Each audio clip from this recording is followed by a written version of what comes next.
We Here we are are. live. Okay. Um, Happy Friday.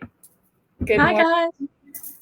I hope you got your tea ready. This is one of my most bestest, favoriteest friends in the world, Amanda Maurice. And Hello. I met Amanda in coach training at CTI, and we just totally connected um, over like being at like weirdly like the same kind of life path at the moment, and we just like magnets. We're like, hey, want to be friends? Yeah, it was like not not the cool kids on the schoolyard that were, it was much more like that. Like, be my friend. Let's be friends. Friends.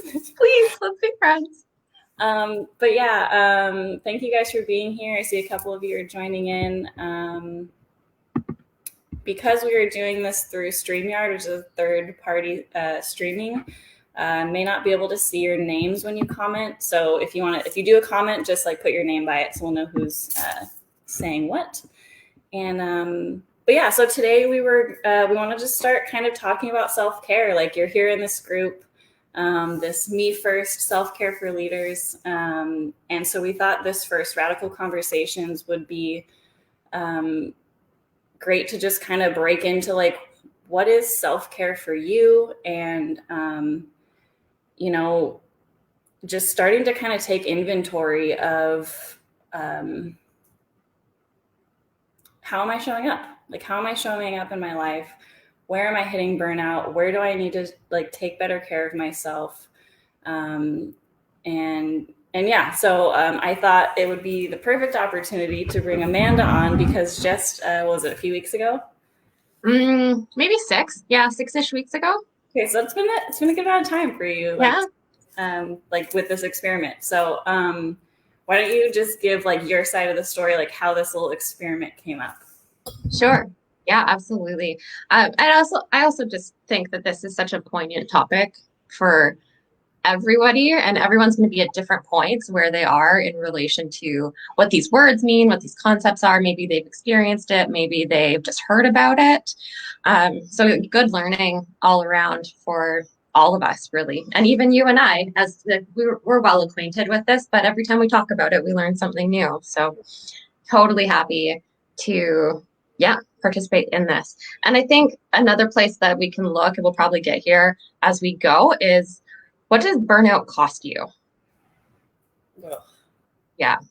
And like when you get real about what it costs you, then you can start making different decisions. At least that's been my experience. However, I'm jumping ahead. So, if we pull it all the way back, basically 6-ish weeks ago, I had a coaching session with a coach, and I don't I don't remember like all the details precisely, but essentially a point that we got to was she noticed that I tend to like overserve.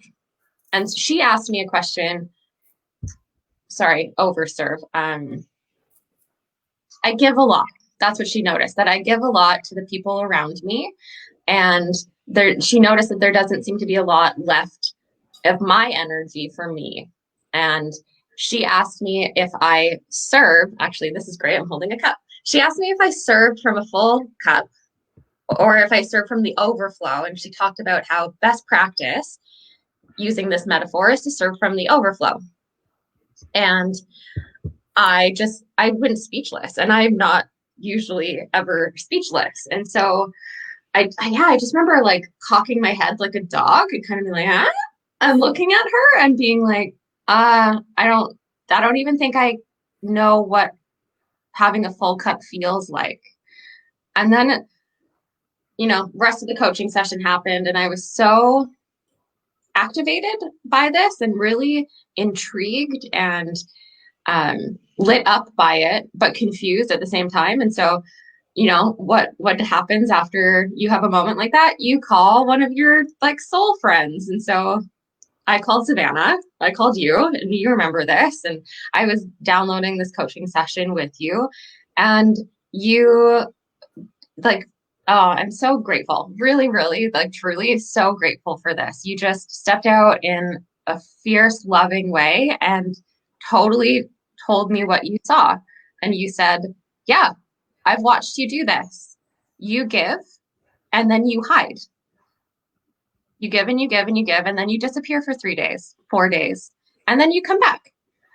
And being seen that way, it left me nowhere else to go. I couldn't escape, and super grateful. And then grateful for the challenge that you gave me around that too. And so after that conversation that we had, you challenged me to double up on what I do for myself and cut in half what I do for other people and see how that made me feel. And so at this point, I'd already drawn out a chart. I'd drawn a cup. I drew a cup on a piece of paper and I like hashtagged it all the way up. And I was going to plot out, what did I feel at 10%? What did I feel at 70%? What emotions were there? What thoughts am I thinking? What does my body feel like? And I took this real systematic approach to it. I was really pumped up on that for 2 weeks. Mm-hmm. Yeah. And then the 2 weeks ended. That was your initial, like, why don't you try this for a couple weeks? And I was so into it at the end of the 2 weeks that I didn't want to stop. But I also felt really bound.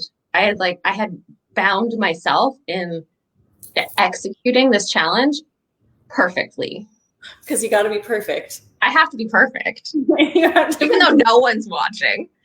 No one's watching. No one's keeping tabs on me. You're only keeping tabs on me out of your love for me, and you just want what's best. Right. You're not expecting to see like a detailed report with a hypothesis and a, summary conclusion.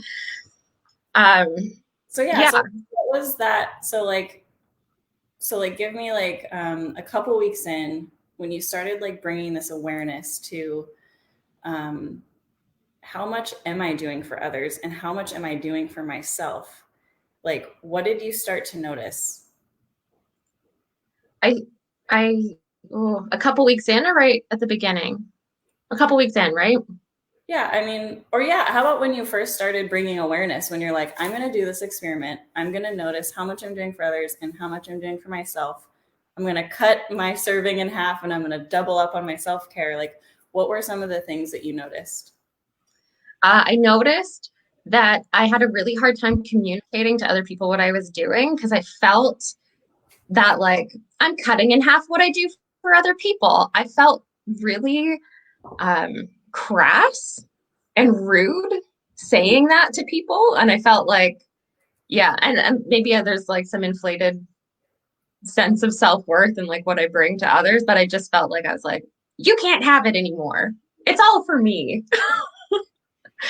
Which isn't that wasn't the point of it, but it was just really interesting to notice that like I'm intentionally taking myself away from serving other people and I'm judging myself still in that choice. Yeah. And like, how dare you have boundaries? And right. How dare you not be available to every single person at a drop of a hat at any moment? Like, for anything. Yeah. How dare you? Mm-hmm.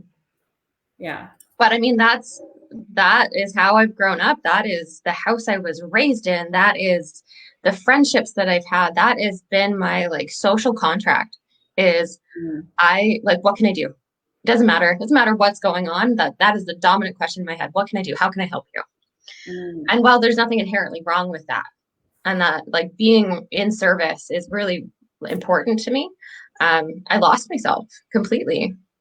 And I think I want to stop you right there because I feel like this is the problem that so many of us are facing is that like we care so much. Like we are servant people. Like we care so much about the well-being of others and we know that we can help. We know we can hold space. We know we can champion other people like as being coaches and leaders, like this is our jam. This is who we are to the core of our being.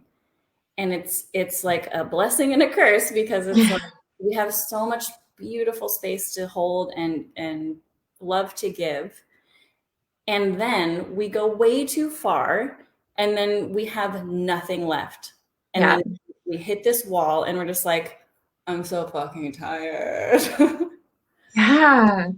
And then and we're always telling ourselves some kind of story, right? And so we get into that, we've gone too far, too fast, to something else, whatever. Uh, and we end up in this really depleted state, and we're still telling ourselves the story. We're still in a narrative in our mind. And when you're in that really depleted state, that narrative is not healthy, but it takes root. Yeah, so I actually experienced this yesterday. Oh, Um, wow. I've been going like I've been crushing it. Like I've been so pumped like the last, I don't know, week and a half or so. Like I've just taken it to like a whole nother level. Like I'm eating healthy. I have like an awesome workout schedule. I've been getting everything organized for this self-care group, which I'm like, so much having so much fun with. Good. I'm, I have several coaching clients and my day job, like, and keeping up with family and friends and right, like, but And like all your dreams and all your future wishes. And yeah, yeah, everything. yeah. So, but like the last week and a half, like I've been on it and like just crushing it. I'm just like, yes, like it feels so good, right? Yeah. And yesterday, I wake up and I'm just like super low energy. I'm just like, okay, it's fine. Like I was in a bad mood. I wasn't like sad or in a bad mood. Totally. I was just like, whew, I'm not energetic today. Like, um, and went to work and did my normal stuff. And I knew I had a coaching call in the afternoon. I knew I had all these things I needed to get done. And I was like, I literally like went and took a nap in my car at the office for like 30 minutes because I was Did you? so tired. I was like, which was a self-care moment for sure. I Yeah. was like, okay, I'm just gonna be with it. Like, but still, like I had a good mood. It was okay. I was just so fucking tired. Mm. But then as the night went on last night, I was like, oh, I feel like I just need to like watch a movie and like just relax because I'm so tired. And I like watch a movie, which by the way, I pretty much never watch TV or Yeah, I movies. was gonna say this is not a normal Savannah. The last few months I've been in like such a like go zone that I don't do that. And so like that also was like out of the norm, like taking care of myself, like honoring what was here for me. Sure. And then as the night went on, I think it was like 8 o'clock last night, and I was just like, emotions started bubbling up, and it was just like, what is going on right now? And I was just like, I started kind of like self coaching myself, like, what's going on? Like, what is this? Like, something here. And what I got to a couple layers down was like, I have been holding so much space for so many people and going that I was just like, I've sunk back into my old pattern of not asking for help and not allowing myself to be held. Like Got I it. do so much holding, and it's so easy for me, as I'm sure it is for everyone here. Like this is what we do. Like this is in our blood. Yeah. Like I was just like, shit. Like I've been giving and giving, and I totally fell back into my pattern of like, I can do it all. I can be perfect. I'm gonna crush it. Like I'm gonna hit all 20 of my goals at once, and then you hit the wall, and you're like, bro, take them. Do you know what it makes me think of? I have two little tangents here. One, it really struck me that as you were like a couple layers deep, if we're always going, we'll never get a couple layers deep. Yeah. You'll just, you'll just mow right on past it. It doesn't go away, but you won't ever get it until it comes back stronger and stronger and stronger. So Yeah. that was the, but then I was also just thinking, so just finished watching, there's a docu-series on Netflix right now about Michael Jordan and the Bulls in the 80s and 90s called The Last Dance. And like really fascinating look at high performance and coaching, not coaching like we know it, but I mean, partly, I'm off on a bit of a tangent here. I do believe that coaching for sports has an overlap with coaching like we do as well. However, we'll leave that aside. Yeah. But what I was noticing is that these are high performance athletes. And when they're on the court, whether it's practice or for a game, they're literally emptying their tank. Yeah. Right. And they're so sharp, they're so quick, they're so practiced, and they're efficient and effective. But when they're not on the court, when they're not in practice, they come like from their peak, they come all the way down, almost like a wild animal, right? Like a lion's not going to hunt for days at a time. It has bursts of energy and then it sleeps for a long time. We don't do that. Somehow, hit me right here. Was just like, oh shit. Oh shit. Yeah, I don't know. And I don't know what it is. It's something, I mean, likely something in the narrative that we're sold in the society that we live in, like this is the way that we have to be. So find a way to do it. And if you can't do it, then you're not good enough. But it's an impossible standard to hold us to. And there's plenty of examples around of high performance people in their domain, whatever their domain is, where they're hyper focused, they're hyper productive and effective, and then they recover. I'm super, super glad you followed your intuition to start this group and start investigating what this is, because we need to recover. This is our sport. Yeah. This is our passion. This is our calling. This is our sport. And we train for it. We practice. Yeah. We execute, but we do not recover. Yeah. Yes. Yeah. And yes, and recovery looks different for each, right? And it varies day to day, week to week, year to year, right? And so it's like, it's so much of like this allowing to tune in and saying, what do I need today? Yeah. Like that, like, in here, like this morning, I was still kind of low energy, and I was like, usually I work out Monday, Wednesday, Friday in the mornings. And this morning I was still feeling low energy. And I was like, you know what? I'm going to work out on Saturday. And instead I'm going to like cook a really nice breakfast for myself and like, just like luxuriate in this like breakfast coffee time. And I did like 15 minutes of gentle yoga. And then I was like, okay. Like, this is like, what do I need today? I just want to check in on these comments we have here. Can you see the comments, by the way? Yeah, I can.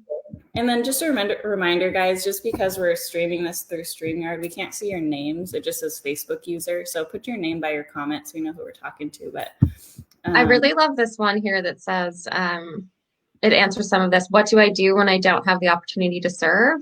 I have to focus on myself. Yes. Yeah, and I do think there's something there, when we feel like, oh, I have more room, like I could take on another client, or, who can I call? Who can I check in on? And we like look for these places to serve and we forget to look in the mirror. So really, yeah, good point. Oh, so good. Let's see what else we have here.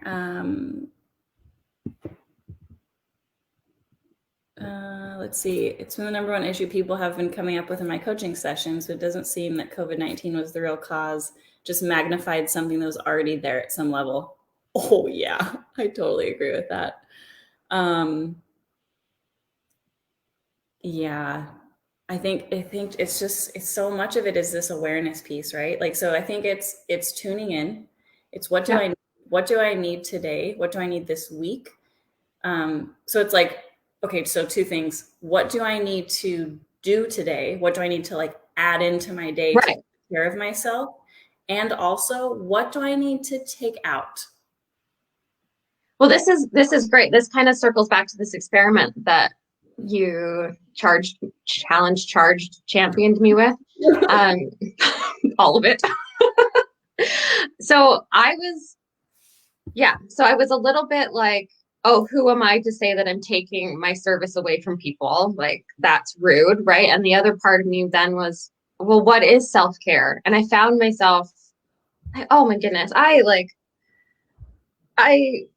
I burnt my first experience with burnout. I was working in mental health and addictions, downtown East Side, Vancouver. If anybody that's watching is from the Vancouver area, you will know what I'm talking about. Anybody that's not here, chances are in whatever city you're in, you have a neighborhood like this. There's a heavy homeless population, lots of rampant drug and alcohol addiction, and the comorbidities that go with that. So I spent 2 years working in that field as a counselor, and I burnt out, and I remember feeling ashamed.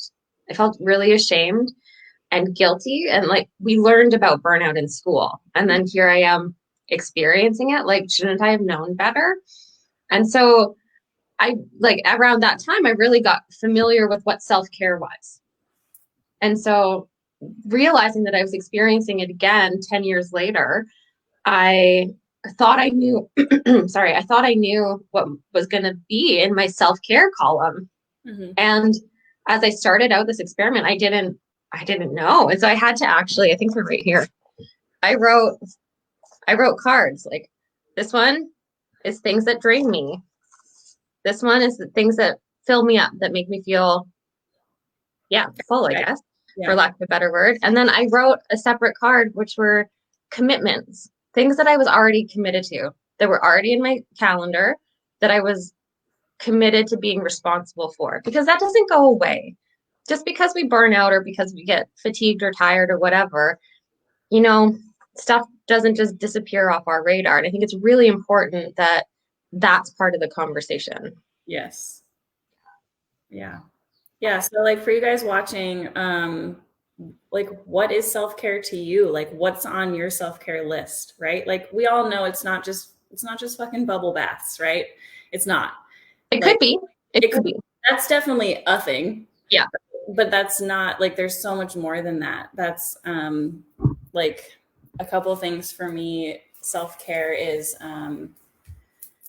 going to bed at the same time at night. Like I go to bed at 9:00 at night. Like that is like on my hard, like I'm in bed and like going to sleep at 9. So I can get up at 5 so that I have 2 hours in the morning to work out, meditate, journal, whatever, before I have to go into the office. Because when I don't do that, like my whole day is different, right? That like going to bed and honoring my sleep is huge self-care for me. When like this morning, like cooking a breakfast and like enjoying it and savoring it and like having it be an experience instead of working out this morning, like that was self-care for me. Right. Yeah, like, which is really two things, right? There's the like cooking of the food and giving yourself nutrition. And then there's the enjoyment of the experience, right, and being able to sit in enjoyment. Yep. And doing it from a place of being fully present to it and not trying to enjoy it, but being like, oh my God, and then I have to do this and this and this. And you're like, you're not like be present and allow yourself to be worthy of that time for you. Truly. Yeah. Yeah. And I mean, this is the deeper layer, right? That worthiness, that do I deserve to take this time when all these other things are asking for my attention, like whether it's your kids or your coaching clients or your family or grocery shopping, like whatever it is, like that's on your list of shit to do today. Like you deserve to take this time for you so that you can show up and have energy and have a smile on your face or whatever that means to you, right? To show up fully. I don't know. Well, this was your sub point to me, I think, at the beginning of the challenge, where you were just like, you're like, I love you. And if you keep doing this the way you're doing it, you will not have the impact on the world that you want to have. And that really like cut right through me. And that was a point of no return, when they say, you can't unsee the mess. Once you pulled the carpet up, you can't unsee it. I couldn't unsee that. And I'm quite connected to, like the vision of the impact that I want to have on the world and I don't know, what am I trying to say? Like the message that I want to bring forth and how I want to be in service. Really, I'm quite connected to how I want to be in service to other people. And that was such a wake up call. It was like somebody rang the alarm bell, like, hey, girl, guess what? You want that? And what you're doing right now, you will never get there. There's another way, Yeah. right? There is another way. Like you don't have to give, hit burnout, and then go hide for 3 days and then come back and do it again, right? That does not feel good. No, it's not sustainable Yeah. because those 3 days are going to turn into 4, are going to turn into 5, are going to turn into 2 weeks, and then 3 months. And how does that work? Yeah. And then I wanted to circle back to, I think let's wrap this up in a couple minutes. Gerard asked in the beginning, is anyone else dealing with self-motivation in the time of like right now? And I think this also has a lot of layers. Yeah. Right. Um, like we are all in such different scenarios. Like I said, like my day job is essential business. Like I still go into the office, Yeah. which honestly, actually, I feel like is helping me because it's keeping me on a schedule. And so it's keeping me in that, like, go to bed at 9, get up at 5, do my self-care in the morning, go to the office, blah, blah, blah. Right. Yeah. So like for Blah, you, blah, blah. like, cause I know you're working from home, like you're doing your coaching and stuff, like, but you're home all day. Right. So like Yeah. for you, like, what's your insight on that? Like self-motivation?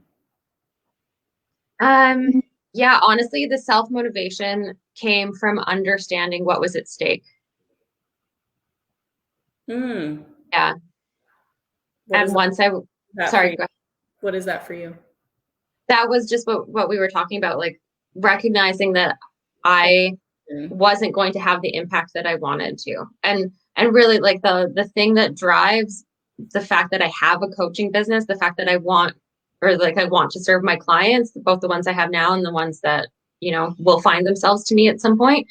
Um, it's to be in service and to show up, hold space, and help other people get from where they are to where they want to be and get out of their own way in the process. And I can't do that if I I can't do that if I'm literally getting in my own way. And I Right? just the connection is that like what if we think about it instead of like trying to self-motivate, like what if we take care of ourselves in the way that we know energizes us, and then naturally motivation flows from that space. I agree with you. And I think there's something a little bit bigger here than we're like, I feel like you and I can point at this and we get it. But I think what's actually here is, do we know ourselves well enough right here, right now, to know what fills us up and what doesn't? I wrote a whole freaking postcard or whatever this is. What is this? Cue card. Um, and there's maybe like 25 things on here that at the beginning I was like, these are the things that fill me up. I maybe incorporate 5 of these things because through the discovery of what the experiment was, I realized some of the stuff that I wrote on this list was from an older version of myself. Oh, interesting. And it's not present for me here today. And one of the things I wrote here is running. But right now I'm injured. And so if I really held on to the fact that running is a way that I fill up my cup and I can't do it right now, that's going to drain my cup. Yeah. Yeah. And so Yeah. I think there's a way. Yeah, it's a practice. I think that's what I'm getting at. It's a practice, like meditation, like yoga, like working out. We work out muscles. You have to practice self-care. And that is getting quiet, learning how to listen to yourself, learning how to tap into like feeling good and allowing yourself to feel good. Yeah. And then what happens when you hit up against a block? Who do you call? Where do you turn to? What resources are you pulling in for help so that you can keep learning? And it's like a cultivation. Does that make sense? Definitely. And I think that would be my challenge to everyone in this group, is to start your list. Like The start joy list. your joy list, your self-care list, your in CTI leadership, they call it lid lifters, right? Like when What was that? a lid lifter. So like imagine like things that like put the lid on top of you and you're just like, it sucks, right? So like what Oh, lifts your lid, right? So oh, I like, like that. yeah, so sitting for hours on Zoom calls closes my lid for sure. So Oh like, my gosh, me too. how do you lift the lid, right? Is it moving your body? Is it meditating? Is it going for a walk, right? So what are your lid lifters? What's your joy list? Like it's all the same thing, right? Like start creating a list of things that you can turn to. Um, like I love driving in my car with music blasting and like the windows down when it's sunny. Like that totally like I'm flying high. Yeah. Like little things like that. Or if there's like a silly cat video that always makes you laugh, use it. Pull up the cat video. You know what I mean? Like it doesn't have to be a 30-minute yoga class. No, the song that you remember from your grade 7 dance with you and your girlfriends because you were too afraid to go and dance with the boys. Like play that, dance along to that. Get Yeah. into get into those places.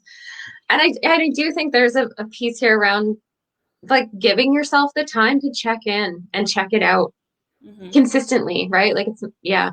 Yeah. So it's like, what is it like to pre-schedule those things into your life? If you know that a slow cup of coffee, like before you check emails, before you do anything else, if you know that brings you joy and peace, schedule it in every single day.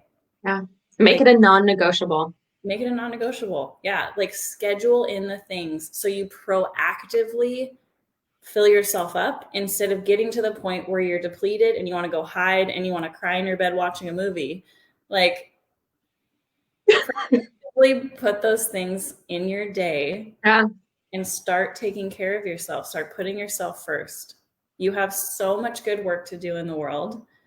There's so much that we're here to do and fills us up, but like you have to put yourself as a priority. I I totally agree. And to kind of wrap up the experiment that we've been alluding to here, um, my like I did not know that two of my non-negotiables would turn into no, three here. I before I do anything, before I like jump on with a client or check my email or check Instagram or engage with any kind of external conversation in any capacity. I boil the kettle. I have hot lemon water. I do a 15-minute meditation. I write in my journal. That's it. And Yeah. if I've noticed if I don't do that, it's like my feet aren't on the ground. I'm swirling about. I'm at the whim of the cosmos. Like if the wind blows, I'm just a leaf and it's going to go that direction, even though I might want to go this way. And I feel like I have less control. And not everyone's going to have that combination of things. And Yeah. not everyone needs something in the morning. But Yeah. I think all I'm trying to say is pay attention. Dig in, pay attention. It truly is a gift that you give yourself. Yeah. And I think for this group, like my whole idea around bringing in having people contribute different self-care practices is to expose you to different things, right? Like our dance class on Wednesday was so much fun. Like Gerard is a professional dance instructor and like he's so graceful and amazing. Like just watching him, I felt like I was a professional dancer. Like it was so much fun though. Like it was 30 minutes like I am not a professional dancer. Like it was so much fun, and I was just like, I can totally do this. But like that was a new experience for me. Like that type of movement was Mm, new, and it was just like, okay, cool. Like I can put that on my list, right? nice. Uh, Yeah. and so like that's the whole point of like this group and what I'm creating here is like um, I love empowering other people to share their magic, right? Like people who want to share a guided meditation or stretching or dancing or whatever just like exposing each other to what works for us so that you can add it to your list. Like that's really the point. And I think it's beautiful and quite I'm lacking words.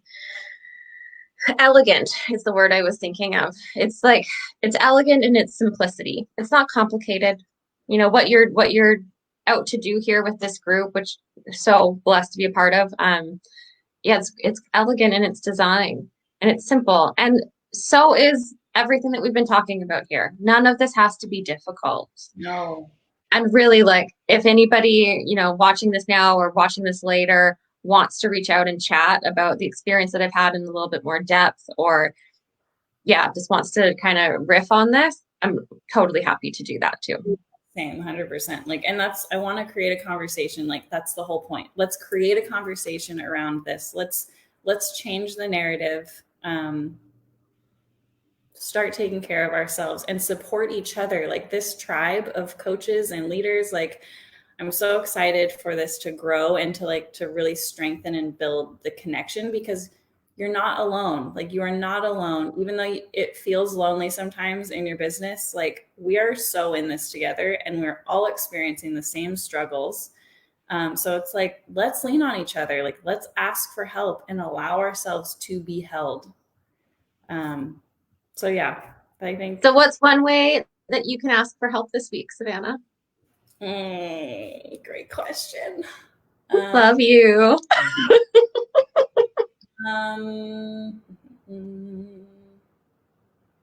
While you're thinking, I just want to kind of riff on that just a quick sec. I really like learning what self-care is for you is 100% solo work. Mm-hmm.